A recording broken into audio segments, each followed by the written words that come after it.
სიტუაცია, საკმაოდ რთული სიტუაცია, რო თქვა, ლიოსეს ვეტო, თუმცა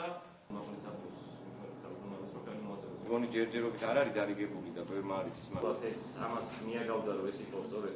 რომ ერთ-ერთი ორგანიზაცია, რომელიც იყო რეგისტრირებული და რომელთა უმეტესობა რომლებიც დამკვირვებლები იყვნენ, დარჩა 5 წელი ვეტოსთვის ხმების ძიების რაღაც ინსტიტუტს, თუმცა არაფერი არ აირიან, რომ ყველაფერი კარგად იცოდა, უძლება არ მიეცა.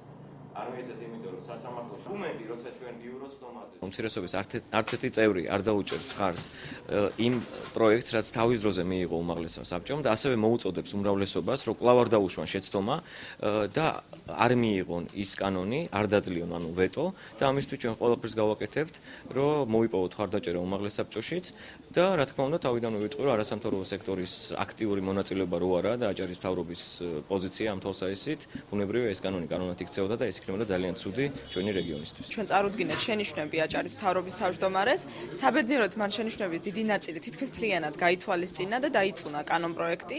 ჩვენ ამ ნაბიჯს რა თქმა უნდა მივესალმებით მიგვაჩნია, რომ კანონი არ უნდა იქნეს მიღებული. ჩასწორებული ვერსია ნიშნავს ისეთია შენიშვნები აჭარის მთავრობის მიერ წარმოადგენილი, რომ გამოდის, რომ არ უნდა მიიღონ საერთოდ ეს კანონი. ყველა მუხლზე აქვს წარდგენილი შენიშვნა.